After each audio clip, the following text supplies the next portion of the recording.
What's up, guys? It's CL here from Chen City, back with another video after a long time of being absent.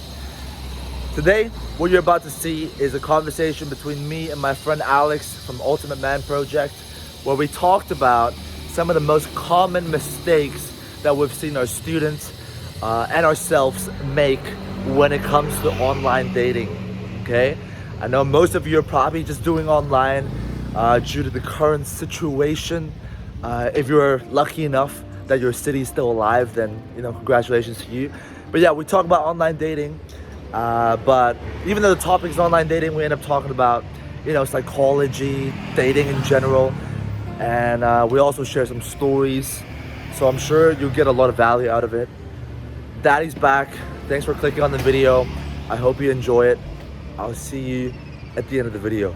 So when I started off gaming, right, I was purely doing cold approach, like so much, like 10 hours a day, fucking 7 days a week. I was absolutely fucking obsessed with it. But so I used to come from this mindset that like online game was like cheating or some shit, that it didn't count.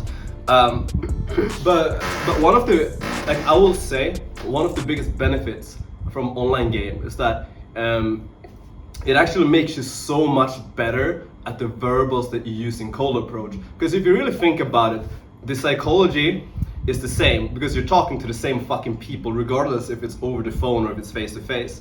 And when you're doing online game, you're actually getting forced to become very, very calculated with the way that you say things and the way that you frame things, and just the way that you go about the interaction, right? That you might not necessarily do if you're only doing cold approach, right? Because a lot of times you can see guys, they will get away with making a lot of mistakes verbally simply because their subcoms are good, or because they got like high SMB, or like whatever, right?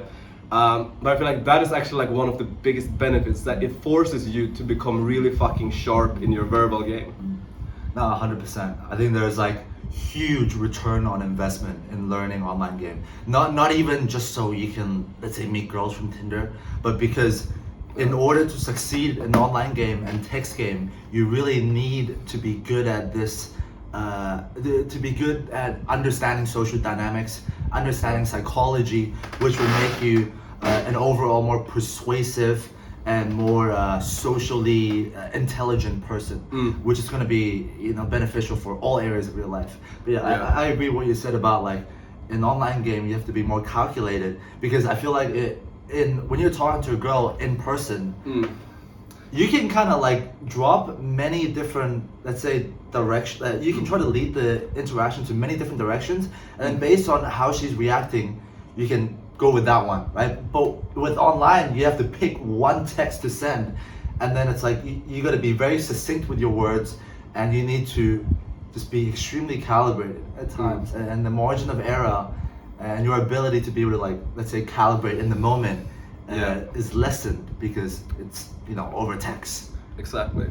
I will say one thing though, something that I've noticed with guys who exclusively do online games, that they tend to have really bad subcoms, and I feel like they're missing out on like one of the biggest areas of growth that you can get from game, and that is becoming desensitized to social pressure, right?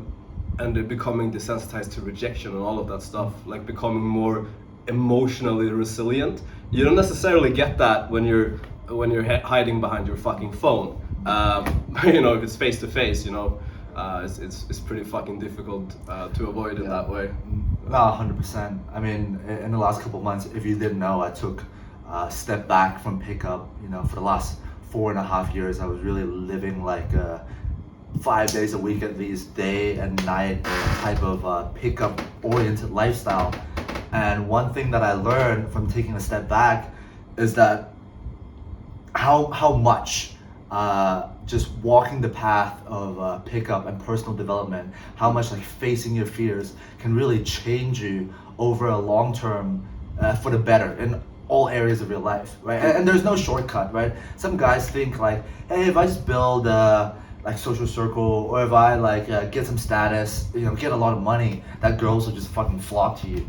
It's funny because we're in Bali right now, and like every day we go to the gym with like guys with like 1 million followers or like, you know, a couple of 100Ks, like influencer type of guys with like shredded six pack and just like, you know, really fucking model looking type of guys. And we've heard so many stories and we've witnessed a lot of them like struggling, right? Because attraction doesn't change. Attraction doesn't change. Like, sure, if you have status, if you have, you know, all these external things like money and shredded six pack, like it helps. But if you don't have good game, ultimately that is going to be the highest return on investment thing when it comes to being attractive to most girls. Yeah, I mean the biggest thing, like by far, is your behavior. It's going to trump everything else. You know, you can have the best verbals, or whatever. You can have the best verbals. You could have the best fucking IG account, like whatever it is. But if your behavior isn't attractive behavior, basically, then I mean you're basically fucked. And how many times have we fucking seen that in Bali? Like, I mean, you literally see it every day. Yeah, it's like every fucking influencer. Like most influencers that I've met here, you know, some of them, like I've watched their content for like a couple of years. So like, you know, you have this perception of them like, oh, they must be really cool, really confident, like the halo effect. Yeah. And you meet them and they're like, oh, hi, what's up? Oh, yeah, you're watching yeah, my the channel? fucking soft behavior. And it's like, Yeah. oh, like, whew, whew. It's like so much potential wasted. It's like, imagine if you like stack a good game on top of that. Yeah. And it's like, that would be the most ideal. Yeah. But yo, back to topic. Most common texting mistakes when it comes to, or rather like online game mistakes. I'd say number one is having a shitty profile, right? And that was probably, let's say the first step out of this level where you're just getting nothing, right? I remember back in the day, like I would get some matches, maybe like 2-3 matches like every 2 weeks or something, and they would literally look like trolls, right? Like they would look like meth addicts, transsexuals. This was in Australia, right? Yeah. Of course they look like Yeah, that. Australia Of course they was look like pretty that. bad. Yeah. Australia was pretty bad. And yeah, and that was when I cultivated the belief that, you know, it's because of my looks, it's because I'm Asian or whatever. But really, it is about the presentation of yourself in your profile, right, which is communicated through your photos and your bio. Right? And actually, I have a video, like a full detailed guide on how to make a convincing Tinder profile. So link will be in the description down there. But do you have anything to add to that?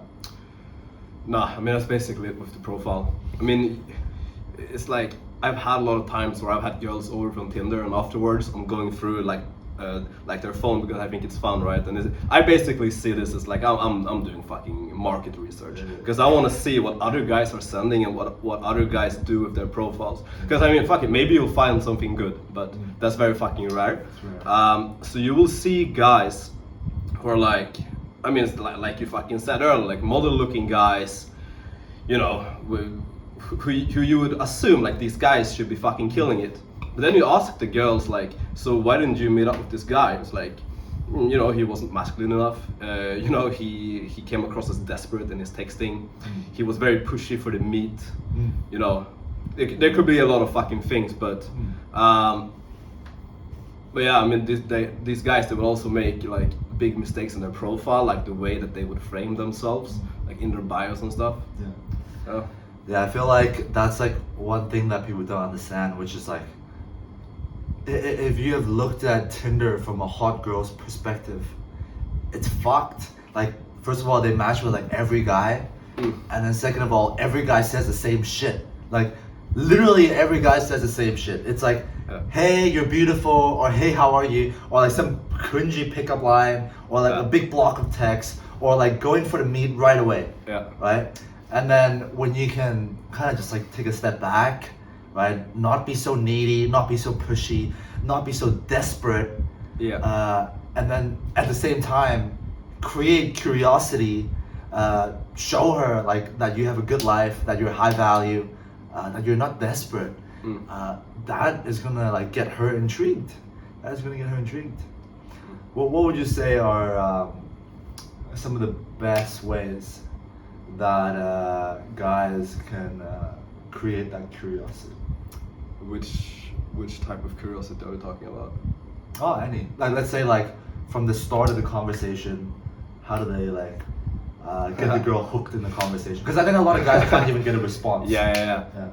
I mean, I use the same thing pretty much all the time. I just open with, I'm actually really curious about something, and they're always going to ask what I'm curious about.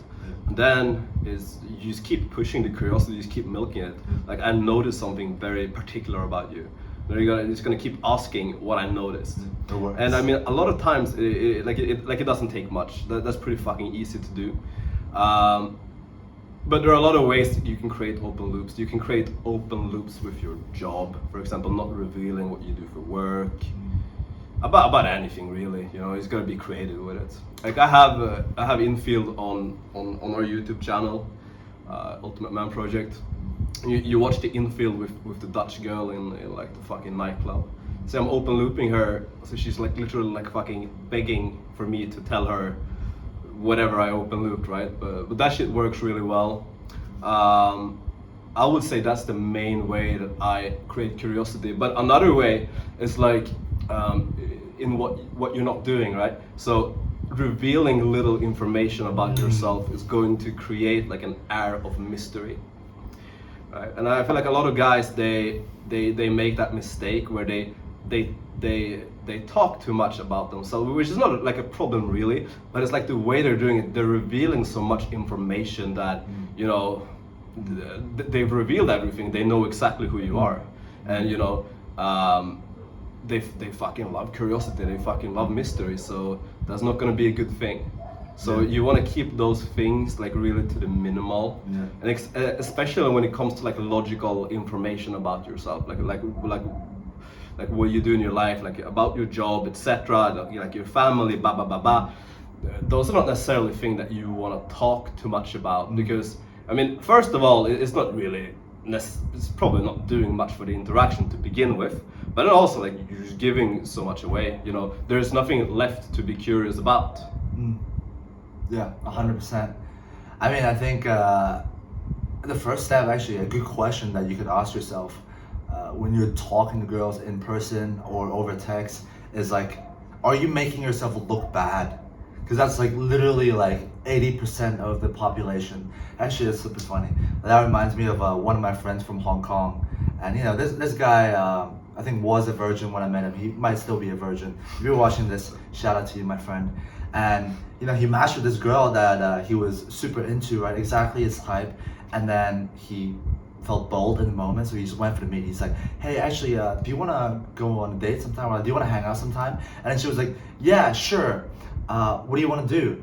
And then this is his response. I kid you not. He said, oh, didn't expect you to say yes, haha. I guess we can go to the football club, question mark? And that was his response. And like, Done. Like, okay, if you don't see that as a bad response, it's because like you're not really like seeing the implications behind words and sentences, which is going to be like the most important thing when it comes to game, when it comes to understanding social dynamics. Because like, yeah, maybe on the surface it's like it's an okay sentence, it was honest, but like what it's communicating is that like either he has no experience, or like he's not used to girls like her, he doesn't usually go on dates. Like it just gives extreme virgin, uncertain, inexperienced vibes. Like all the wrong qualities that you want to communicate. So number one question you want to ask yourself is like, okay, before you send a text, like how does this make me look? Like, does it make me look bad? Like, so you know, one common pitfall for a lot of guys would be like when a girl's like, oh, what are you doing today? They'll be like, haha, not much, just playing Xbox with the boys, you know, or like they make themselves look bad. It's like, oh, I'm just smoking weed for the third day in a row, haha, weed marathon, hashtag, you know, like you're making yourself look bad. You're shooting yourself in the foot. And just by not making yourself look bad and then not being desperate on top of that, and then hopefully, ideally, you're making yourself look good and, you know, saying some cool things about your life that spark curiosity, maybe a bit of light humor. it goes a long way. Yeah, right. These are like the fundamentals that just really go a long way. Yeah. Stop making yourself look bad. Yeah, don't make yourself look bad, guys. And I guess like another common mistake is like not moving the interaction forward, right? In talking to girls that we let's say had a romance, we had sex with, after like that we met from Tinder.